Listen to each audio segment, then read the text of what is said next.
All right, good afternoon, everyone. Today our presentation is going to be on kidney disease. The presentation was done by Michelle Tax, Stephanie Schwakey, and Lisa Smith. Next slide. Our objectives today are going to be to discuss the physiological aspect of the renal system, describe the pathophysiology of kidney disease, describe the comprehensive assessment of the renal system, discuss pertinent medical history that relates to the disease process, describe physical assessment findings related to kidney disease, and discuss the various management strategies of kidney disease. Next slide. The renal system is composed of the kidneys, ureter, bladder, and urethra. The renal system provides many different functions, such as the excretions of waste. Our body takes the nutrients from food and converts this into energy. After this process occurs, the waste products, called urea, are left over and then are filtered through our kidneys. The filtering units in the kidneys are called nephrons. Each kidney contains about 1 million nephrons. Each nephron is made up of a glomerulus and a tubule. The glomerulus is a cluster of tiny blood vessels that help filter the blood. It removes the tiny molecules such as water and waste and allows these items to pass into the renal tubule. While the larger molecules, like proteins and our blood cells, stay within the vessel. The tubule helps remove any excess acid from the blood and make sure that our body keeps the nutrients and minerals that it needs. It then takes the waste and transforms this into urine. The ureters then carry the urine from the kidneys down to the bladder. Once the urine is in the bladder, it will need to be passed through the urethra to fully be excreted from the body. The renal system also helps the body to reabsorb nutrients. These nutrients include amino acids, water, sodium, chloride, potassium, glucose, magnesium, calcium, phosphate, and bicarbonate. This shows how important our kidneys are. Another function of the kidneys is to maintain homeostasis, which is the balance of the body's pH. The kidneys make sure that we have a good electrolyte and water balance as well. Finally, the renal system produces hormones such as erythropoietin, renin, and calcitriol. The erythropoietin helps the body to regulate the production of red blood cells in response to the body's oxygen levels in the tissue. Renin helps maintain a person's blood pressure and regulates sodium and potassium in the body. Ultimately, renin is a small piece of a system called the RAS system, which we will touch on later in the presentation. And lastly, calcitriol is a form of vitamin D3, which helps increase the calcium in our blood, which in turn strengthens our bones. Next slide. The kidneys are about the size of a human fist. They filter approximately 200 quarts of fluid every day. If the kidneys stop working or are working insufficiently, the waste products begin to build up in the body. 16.8% of the US population have chronic kidney disease. Chronic kidney disease is the presence of kidney damage or an estimated glomerular filtration rate less than 60 persisting for 3 months or more. The chart on the slide shows that the 6 different categories of kidney disease, which are based primarily on the GFR. These stages can be further broken down into different levels based on the level of albuminuria. Chronic kidney disease is a long-term and progressing disease, unlike any acute kidney injury. An acute kidney injury is a temporary issue and usually results in the kidney ultimately making a full recovery. For chronic kidney disease, which we are focusing on today, is the kidney tissue become scarred and thickened over time, causing irreversible loss of function of the nephrons. The three main causes of kidney disease are prerenal, intrinsic, and postrenal. The first is prerenal disease. This is seen in patients who have chronic heart failure or cirrhosis and have decreased perfusion to the kidneys. The decreased perfusion eventually can cause an intrinsic injury, such as tubular necrosis. This is a progressive cause that will lead to decreased renal function over an extended period. Next is intrinsic renal vascular disease. Examples of this would be nephrosclerosis and renal artery stenosis. These can cause damage to the blood vessels, the glomerulus, and the tubule interstitium. Polycystic kidney disease would be an example of the intrinsic tubular and interstitial disease. And lastly, postrenal disease. This is caused by obstruction and such as like prostatic disease, kidney stones, or tumors. So let's touch on the pathophysiology of how the injury actually occurs to the nephrons. For example, a patient with hypertension. Atherosclerosis occurs, which is the thickening of the arterial walls. This in turn causes decreased blood flow to the glomerulus. When there is reduced blood flow to the glomerulus, our body activates the RAS system. This stands for renin-angiotensin-aldosterone system. The RAS system regulates our blood pressure and blood volume. When this system is activated, it releases too much renin. The renin then breaks up the angiotensinogen, which one of these pieces would be angiotensin 1, which is typically inactive, and the other piece is angiotensin 2, which is active. The angiotensin 2 activates the walls of the artery to constrict, so our blood pressure increases even more. This in turn decreases blood flow even further and ultimately causes ischemic injury to the kidney. The angiotensin 2 also activates the adrenal glands to release aldosterone and the pituitary gland to release antidiuretic hormone. Aldosterone and ADH signal the kidneys to retain sodium. The increased sodium levels in our blood causes water retention. This elevates the blood volume and blood pressure even more. On a side note, the aldosterone that is released can cause the kidneys to excrete potassium through the urine. As chronic kidney disease progresses, the nephrons continue to die off.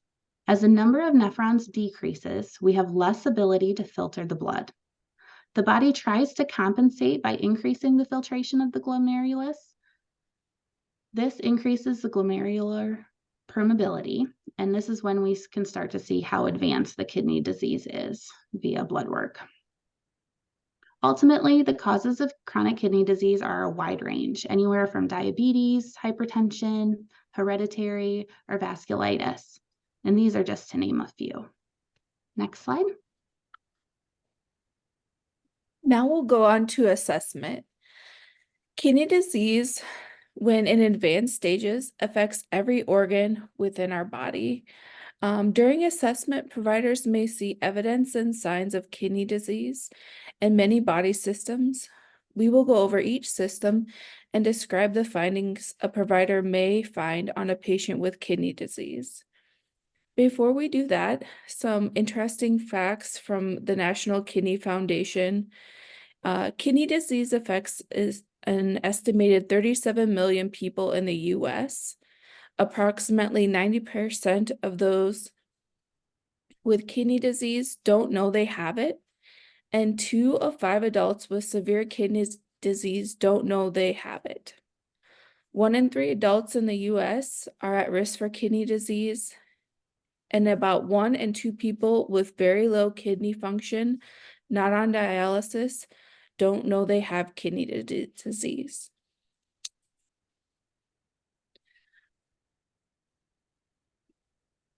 History points for providers when diagnosing kidney disease. Some of these you can read on the slide are just some precursors that we should be thinking about. Maybe this patient has kidney disease. According to Knacker, gathering information from patients you suspect to have kidney disease include gathering current medications, past surgical history, and medical history. Emphasis to uncover if the patient has experienced the following conditions: periorbital or peripheral edema, blood in the urine, history of a urinary tract infections, acute renal failure, any blockages to the bladder. Does this patient have high blood pressure, diabetes, gout, or rheumatoid arthritis? Any chronic inflammatory diseases such as chronic headaches, back pain, or osteoarthritis, as this patient could have a long history of taking NSAIDs or any illicit drug use that could have done damage to the kidneys. High blood pressure during pregnancy could also be a risk factor. And then any family history of kidney disease or the above mentioned disease processes. Fahat and Hush note that other areas to assess with kidney disease include if the patient is currently obese or has been, any history of heart or liver failure, any autoimmune diseases or history of cancer, especially renal cell carcinoma or myeloma. They note that myeloma is a big one as they were on many immunotherapies such as IVIG.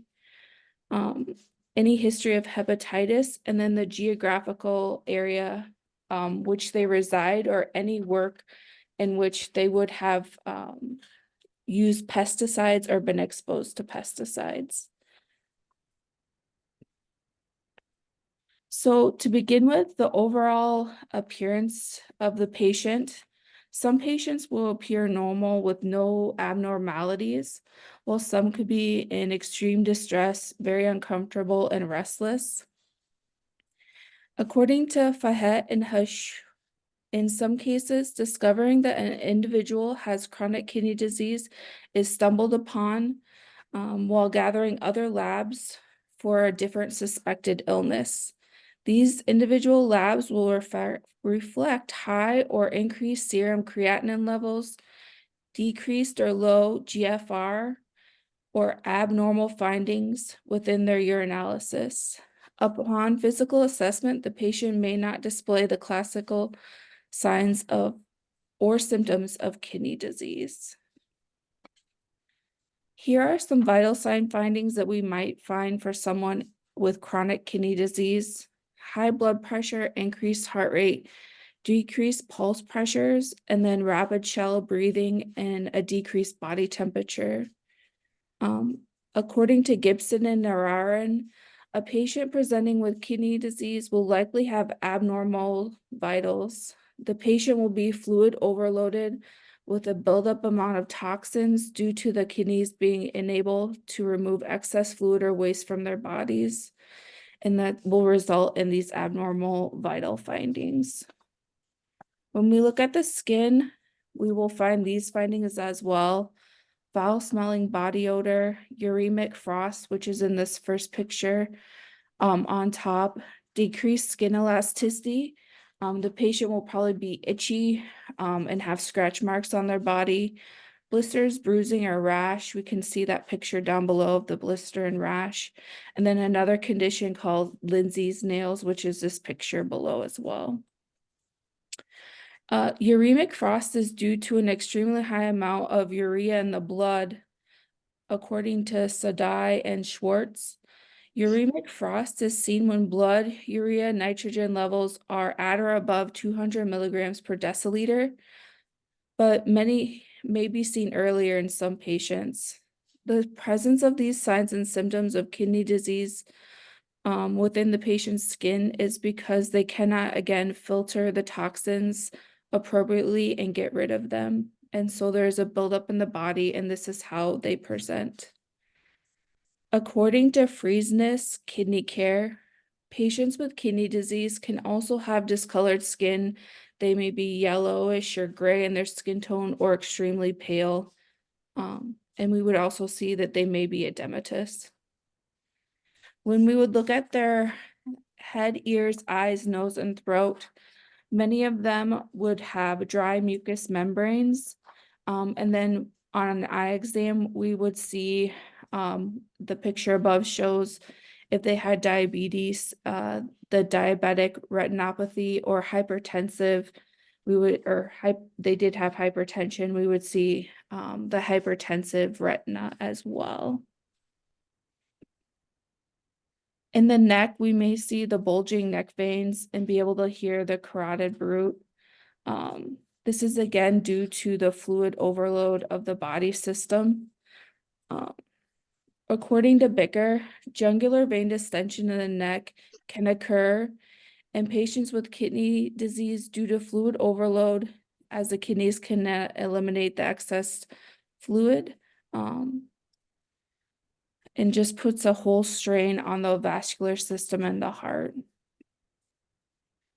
The heart and lungs, we may hear or see the uremic pericarditis.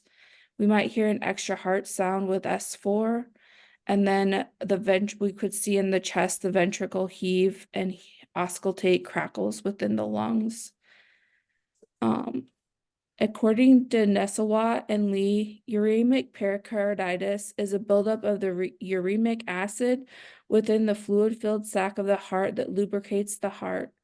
Uremic pericarditis is usually seen in end-stage kidney disease. Signs and symptoms include chest pain that can have more intensity while the patient is lying down, and you may hear a pericardial rub with auscultation. The patient may present or have cardiac tamponade, abnormal labs with the high BUN just because of all that urea within the blood, abnormal EKG, and this is again due because the body cannot get rid of the toxins. Labs and diagnostics. So you're going to do just your normal labs, your complete blood count with differential and the complete metabolic panel, as well as the blood, the BUN. We're going to have an increase in serum creatinine, decrease in our GFR, and an increase in our BUN as well. For diagnostic testings, usually they'll start with an ultrasound to get a good visualization of the kidney. Kidney biopsy may be warranted as well, just to see what's going on internally. And then MRI and CT would also be used if we needed further visualization into what is going on with the kidneys. Pharmacology for chronic kidney disease patients involves many medications. The first drug class are the ACE and the ARBs. ACE inhibitors are angiotensin converting enzyme inhibitors, and ARBs are angiotensin receptor blockers. These medications block the hormone angiotensin II in the body. This hormone is responsible for narrowing the blood vessels in the kidneys, which then increases blood pressure and damages the glomeruli. So the purpose of these medications is to relax the blood vessels and lower pressure in the kidneys. Common names are benzapril and lisinopril. The next drug class are the SGLT2 inhibitors. These medications block tubular glucose reabsorption and promotes glycosuria to reduce blood glucose. Common names are Farxiga and Jardiance. These medications result in a 30 to 40% reduction of kidney failure and the need for dialysis or transplant. Another drug class are the GLP-1 receptor agonists. The purpose of these medications are renal protection because the benefits of these medications go beyond lowering blood glucose. For example, they reduce oxidative stress and hypertension in the glomeruli, reduce renal inflammation, reduce albuminuria, among many other benefits. Common names are Ozempic and Trulicity. The next drug class are erythropoiesis erythropoiesis stimulating agents. Erythropoietin stimulates red blood cell production, which is beneficial to patients as it combats fatigue and weakness associated with anemia. Next slide. This slide contains more common medications for the treatment of chronic kidney disease. Sodium bicarbonate medications are alkalinizing agents such as antacids and baking soda. The kidneys cannot remove acid, which then results in metabolic acidosis. 15 to 19% of chronic kidney disease patients have metabolic acidosis, and so sodium bicarbonate reduces acid and improves this condition. Potassium binders such as Lokelma reduce hyperkalemia. They work by reducing serum potassium levels via an ion exchange mechanism in the GI tract. Phosphate binders such as Foslo and Renagel reduce hyperphosphatemia. They work by decreasing absorption of phosphate in the GI tract, and then phosphate is excreted through the stools. This medication must be taken with meals. Loop diuretics such as furosemide inhibit reabsorption of water and sodium in the loop of Henle in the nephrons, which then decreases extracellular fluid and blood pressure. Next slide. Hemodialysis is a therapeutic treatment for chronic kidney disease. First, minor surgery is needed to create a vascular access site in the arm, otherwise known as the fistula. A tubing connects the arm to the dialyzer, or otherwise known as the filtering machine. Blood is then removed from the body, goes through the filters to remove extra fluid, waste, and toxins, and is put back into the body. Treatments last about 4 hours and is done 3 times per week. This can be done at a dialysis center or in your home. Nursing implications are to monitor blockages at the fistula site and feel for the thrill, which indicates proper blood flow. Monitor for hypotension and measure amount of the fluid removed. Be sure to assess for infection and ensure that no blood pressures or lab draws are taken on the arm with the fistula. Patient education points are to adhere to the dialysis schedule. Side effects are nausea, weakness, dizziness, low blood pressure, muscle cramps, fatigue, and itchy skin. Be sure to wash the access site daily, observe for blood flow in the fistula, observe for signs of infection, and do not carry heavy items, wear tight clothes, or sleep on the arm where the fistula is located. Next slide. Another therapeutic treatment for chronic kidney disease is peritoneal dialysis. Minor surgery is also needed for this one to place a catheter in the abdomen. The peritoneum is used as a filter. The dialysis solution slowly fills the abdomen through the catheter. This is considered the dwell time. Extra fluid and waste products are then pulled out by the dialysis solution. The mixture is then drained out of the abdomen through the catheter and into a bag. This exchange process can take place 3 to 5 times in a 24-hour period or once throughout the night. Nursing implications are to assess for peritonitis, monitor fluid balance, and assess any abdominal pain. Patient education points are that this type of dialysis provides more independence as it can be completed at any location conducive to their schedule, and it has less dietary restrictions and side effects. They need to be sure to monitor for infection, be sure to use proper hand hygiene, and wash the catheter site daily. One side effect is weight gain because the dialysis solution contains dextrose, which then can be absorbed into the body. Other side effects are fatigue, itchy skin, and hernia. And be sure to remind them to have enough supplies if they are traveling. Next slide. Self-management strategies are meant to preserve and protect renal function for as long as possible and to prevent associated conditions such as cardiovascular disease. This is important because delaying dialysis improves survivability, quality of life, and reduces risk of comorbidities. Dietary recommendations are low sodium, low protein, plant dominant, and high fiber. A diet low in salt and low in protein reduces pressure, fibrosis, and inflammation in the glomerular structure, thus reducing damage and improving filtration.